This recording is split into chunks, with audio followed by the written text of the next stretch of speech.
इतिहास में ना कुछ कहानियां ऐसी होती हैं जो किसी फिल्मी कहानी से कम नहीं लगती। आज हम एक ऐसे ही मुगल बादशाह की बात करेंगे, नसीरुद्दीन मोहम्मद हुमायूं। एक ऐसा शासक जिसने तख्त पाया, फिर उसे खो दिया और फिर से हासिल भी किया।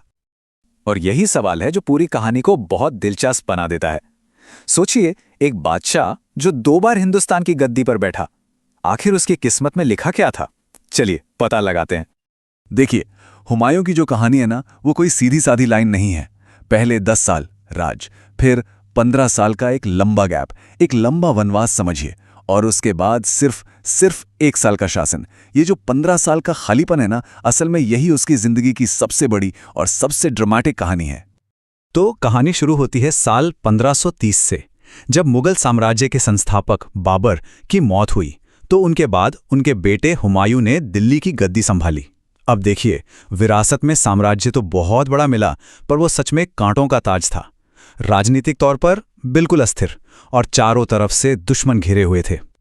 और यहीं पे ना एक बहुत दिलचस्प बात सामने आती है, और वो है हुमायूं का स्वभाव। वो अपने पिता बाबर से बिल्कुल अलग था। जहां बाबर एक जबरदस्त सेनापति और एक चालाक राजनेता था, वहीं हुमायूं का मिजाज एकदम नरम और दयालु था। अब उस दौर में जहां ताकत ही सब कुछ हुआ करती थी, शायद यही नरमी उसकी सबसे बड़ी कमजोरी बन गई। उसमें अपने पिता वाली राजनीतिक सूझबूझ और लड़ाई का वो हुनर नहीं था, और यही चीज उसके लिए सबसे बड़ी मुसीबत बनने वाली थी। अब जैसे ही हुमायूं गद्दी पर बैठा, उसे कई मोर्चों पर एक साथ लड़ना पड़ा। पहली और सबसे बड़ी चुनौती तो घर के अंदर से ही आई। उसके अपने भाई कामरान, हिंदाल और अस्करी वो सल्तनत के टुकड़े करने पर तुले थे। इससे क्या हुआ? साम्राज्य की एकता कमजोर पड़ गई, और बाहर एक अफगान सरदार शेर खान की ताकत तेजी से बढ़ रही थी। यही शेर खान आगे चलकर हुमायूं के लिए सबसे बड़ा खतरा बनने वाला था। और बस यहीं से कहानी उस मोड़ पर आ जाती है जहां हुमायूं का इतना बड़ा साम्राज्य ताश के पत्तों की तरह बिखरना शुरू हो जाता है। और इसकी सबसे बड़ी वजह वही अफगान सरदार शेर खान, जो बाद में इतिहास में शेर शाह सूरी के नाम से जाना गया। पहला बड़ा आमना सामना हुआ 1539 में, चौसा की लड़ाई में। और ये एक तबाही थी। हुमायूं की सेना को शेर खान ने बुरी तरह रौंद डाला। हार इतनी भयानक थी कि हुमायूं को अपनी जान बचाने के लिए नदी में कूदना पड़ा। सोचिए, ये मुगल साम्राज्य के लिए एक ऐसा झटका था जिसने उसकी नींव हिलाकर रख दी। लेकिन तख्त के ताबूत में जो आखिरी कील थी ना, वो ठीक 1 साल बाद 1540 में कन्नौज की लड़ाई ने ठोकी। इस बार शेर शाह सूरी ने हुमायूं को पूरी तरह से खत्म कर दिया। दिल्ली गया, आगरा गया, इस एक हार के साथ ही हुमायूं का सब कुछ खत्म हो गया। वो अब एक बादशाह था, पर बिना साम्राज्य के। और यहीं से हुमायूं की जिंदगी का सबसे मुश्किल और सबसे लंबा दौर शुरू होता है, निर्वासन का दौर। सोचिए, वो हिंदुस्तान का बादशाह था, लेकिन अब उसके पास सिर छिपाने के लिए अपनी जमीन का एक टुकड़ा तक नहीं था। 15 साल, पूरे 15 साल। जरा सोच कर देखिए, एक बादशाह 15 साल तक दर बदर भटकता रहा।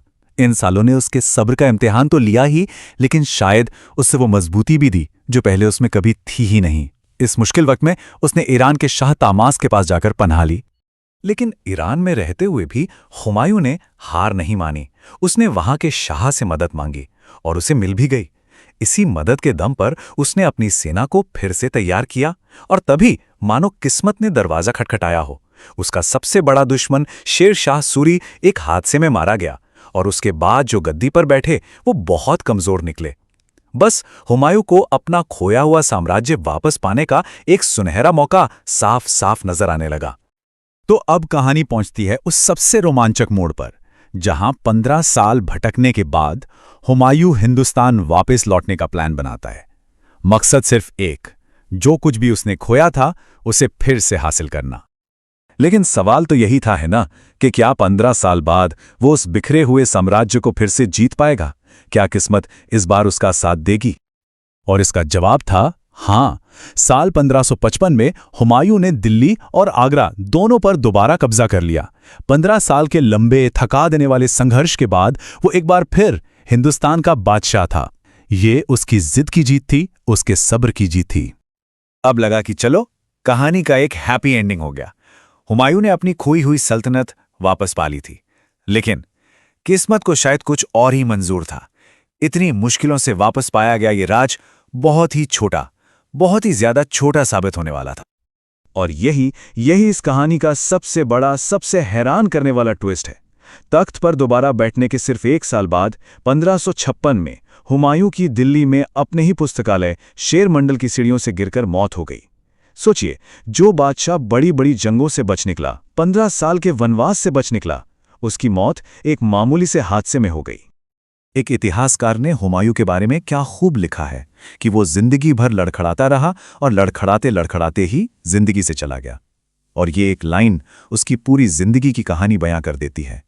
उसकी मौत के बाद उसका बेटा अकबर गद्दी पर बैठा, जिसने मुगल साम्राज्य को उन बुलंदियों पर पहुंचाया जिसके बारे में हम सब जानते हैं। तो आखिर में बस एक सवाल छोड़ जाते हैं। हुमायूं की कहानी हमें ये सिखाती है कि इतिहास में कभी-कभी एक छोटा सा हादसा भी कितना बड़ा फर्क ला सकता है। अगर उस दिन हुमायूं उन सीढ़ियों से ना फिसला होता, तो क्या अकबर का हिंदुस्तान वैसा ही होता जैसा हम आज उसे जानते हैं? इस पर सोचिएगा जरूर।